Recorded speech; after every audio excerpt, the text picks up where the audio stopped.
Red Bull's fall in 2025 is not just the result of a bad car, but a reflection of deeper structural problems.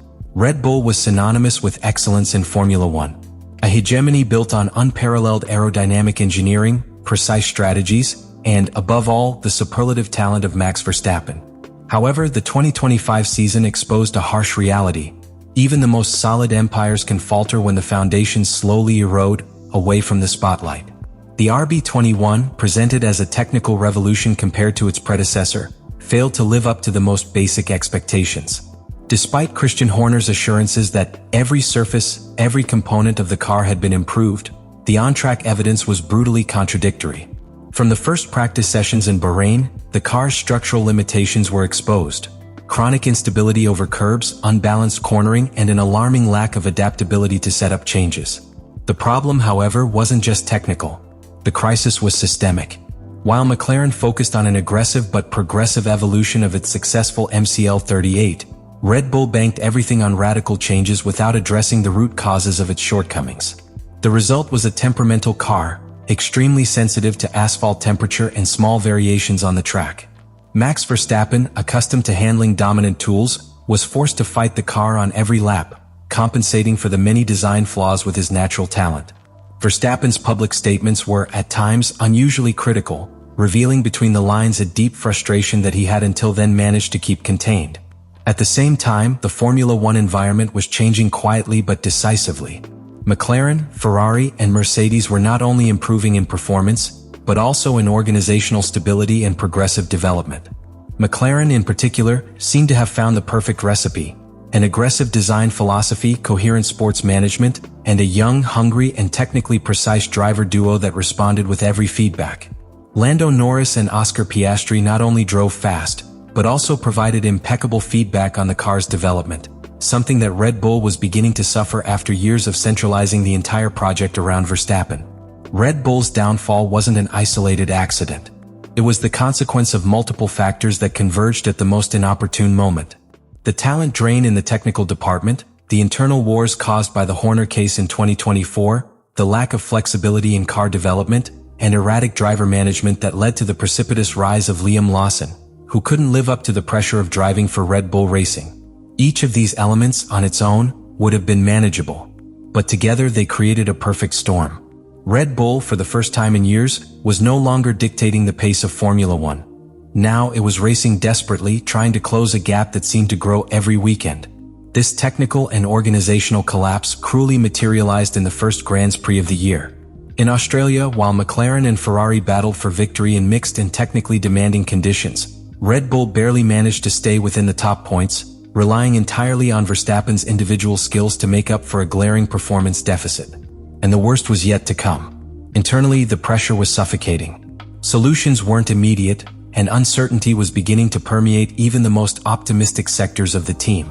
Red Bull, the unbeatable giant, had lost control of its own destiny. As the 2025 season progressed, what began as a poor start for Red Bull morphed into a crisis of structural proportions. The cracks that had begun to appear in the RB21 extended to every corner of the organization, from the technical department to sporting management and, finally, to the very structure of the driver team. An organization that had been praised for its solidity and stability for years was suddenly showing signs of alarming instability, unable to respond to the challenge that McLaren and Ferrari were imposing on the track. The Liam Lawson case was the first public manifestation of this internal collapse. After being touted as the young star to partner Max Verstappen, Lawson endured one of the most disastrous debuts in Red Bull's modern history.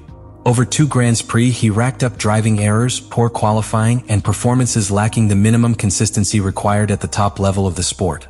This wasn't simply a young driver under pressure.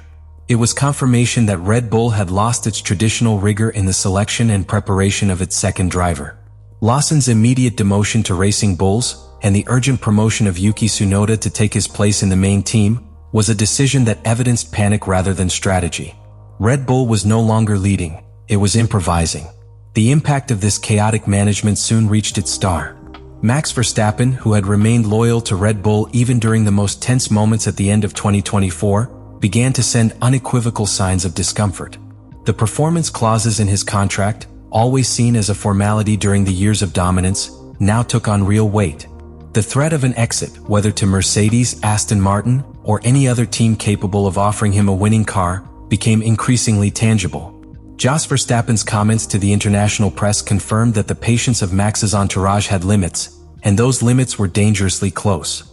Inside the Milton Keynes factory, emergency meetings became routine. The technical leadership, battered by the brain drain following the internal 2024 scandal, struggled to maintain the direction of the RB21 project. Pierre Watt was trying to coordinate a race-winning update program divided into 3 phases, to try to reverse a trend that was already evident at every race. However, the changes implemented, although promising on paper, were slow to translate into tangible results. Each race without progress fueled Verstappen's discontent, media pressure, and the growing perception that Red Bull had lost its strategic direction. Worse still, the team's internal culture was beginning to fragment. What for years had been a competitive advantage, a highly demanding but cohesive environment, became a breeding ground for mistrust and fear. Decisions were made hastily, more concerned with public image than with a solid technical plan. Tsunoda's choice, although logical from a publicity standpoint for a quick transition at the Japanese GP, did not respond to a logic of medium-term construction. It was about covering an open wound with a makeshift band-aid. The situation was critical. Red Bull was no longer just fighting against external rivals. Now it had to face its worst enemy, the internal decay of a project that for years had been synonymous with excellence. The pressure on the technical department was extreme. The pressure on Horner and Marko was unbearable. The pressure on Verstappen was unsustainable. And meanwhile, McLaren, Ferrari, and Mercedes continued perfecting their projects, moving further and further away from a Red Bull that was beginning to look like a giant trapped in quicksand. Faced with a bleak outlook, Red Bull refused to resign itself. The competitive instinct that had defined the team since its inception emerged strongly amidst the storm.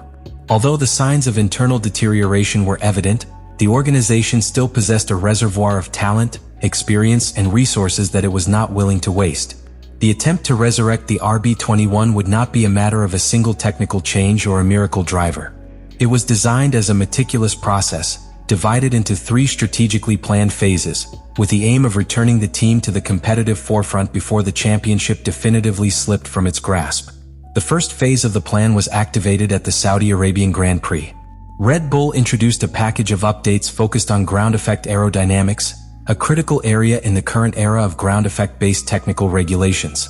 It wasn't a change visible to the average spectator, but its impact on the car's dynamics was potentially profound. Modifications to the lateral venturi channels and a redesigned connection between the ground and the bodywork sought to stabilize the center of pressure, improve aerodynamic efficiency, and expand the car's operating window. It was a high-risk technical gamble, necessary in a context where every tenth of a second could decide the fate of a championship. However, the updates, while promising in simulation and wind tunnel data, met a harsh reality on the track. The RB21 showed partial improvements, but still far from the level exhibited by the McLaren MCL39 or even Ferrari's resurgent SF25. Issues of crosswind sensitivity, abrupt balance changes between different fuel loads, and instability on uneven surfaces persisted, reminding everyone that in Formula One there are no silver bullets, only processes of constant and painfully demanding evolution. The second phase of the plan aimed directly at weight reduction and a reconfiguration of the car's cooling package. Under the leadership of Pierre Watt, Red Bull was willing to explore extreme measures, even compromising the car's maintainability in favor of pure performance. New composite materials, changes to the internal layout of hydraulic systems, and aggressive optimization of internal airflows began to be developed in parallel with the race. It was a titanic effort that required sacrifices in short-term reliability, but with the hope of significant results in the mid-season. The third phase, even more ambitious, included a thorough review of the suspension geometry and adjustments to the aerodynamic architecture to maximize airflow around the rear tires, a critical area where McLaren and Ferrari had gained ground in 2025. This evolution was scheduled to coincide with the Canadian Grand Prix, at which point Red Bull would assess whether the RB21 project still had competitive life or whether it should redirect resources to early development of the 2026 car. Amid this Herculean technical effort, the human factor also played a decisive role. Max Verstappen, although frustrated, continued to deliver top-level performance, maximizing every available opportunity and keeping Red Bull in the fight for vital points. His direct involvement in development meetings, providing accurate and unfiltered feedback on the car's behavior, was fundamental to the direction the improvements took. Similarly, the addition of Yuki Tsunoda as second driver, although born out of urgency, was beginning to show positive results, providing complementary information that helped confirm or rule out technical hypotheses. But beyond on-track performance, Red Bull also understood that it needed to rebuild its internal morale. Confidence in the project needed to be restored not only on a technical level, but also on a cultural level. To achieve this, the leadership of Horner, Marko, and Watch needed to regain credibility with a group of engineers and mechanics worn down by months of uncertainty and pressure. It was essential to refocus the team on a narrative of resilience, not as a giant that refuses to fall, but as a tireless competitor that finds in adversity the seeds of renewal. The challenge was monumental. Red Bull could no longer rely on its glorious past or the inertia of previous dominance. Formula One had changed, rivals had evolved, and the only viable option was to adapt or disappear. The RB21, with all its scars, represented much more than a simple race car. It was the symbol of an era struggling not to become a memory. Every mile driven, every upgrade installed, and every point earned was now part of an existential battle for the survival of one of the most successful projects in modern motorsport history. The 2025 season is posing one of the most complex challenges in the modern history of Red Bull racing. It's not simply a matter of fighting for the occasional win or resisting the onslaught of a championship slipping through its fingers. Red Bull faces a much deeper crossroads, redefining its identity or resigning itself to being part of the relentlessly advancing landscape of Formula One. The RB21 project symbolizes that internal battle. Every upgrade, every new part introduced, every tireless work session in Milton Keynes is not just about gaining tenths of a second on the track. He's pursuing something more fundamental, restoring confidence, regaining the ambition that made Red Bull a legend. There are no magic formulas or shortcuts. Only relentless work, a willingness to acknowledge mistakes, and the ability to evolve in the face of adversity can save them. Meanwhile, the competition is not waiting. McLaren, Ferrari, and Mercedes are growing stronger race after race, consolidating their projects not only in speed, but in structure, in work philosophy, in the construction of an ecosystem that fosters sustained success. Red Bull isn't just competing against them. It's competing against its own legacy, against the shadow of a golden era that now threatens to become an uncomfortable memory if it fails to adapt. The outcome of this story is yet to be written.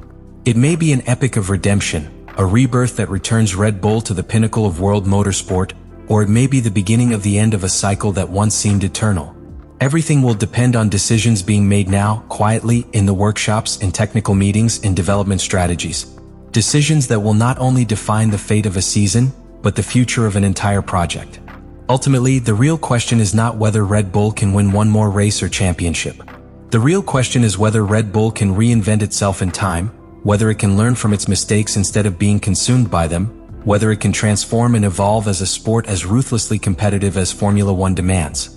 Because in this world, where glory is fleeting and a fall can be devastating, only the teams that understand that greatness is not a permanent state, but a daily achievement, are the ones that survive and endure. Red Bull now has before it the opportunity, and also the challenge to show what it is truly made of. Will this be the year in which Red Bull, facing its own demons, finds a way to be reborn? Or are we witnessing, without yet knowing it, the closing of one of the most extraordinary chapters in the history of modern motorsport?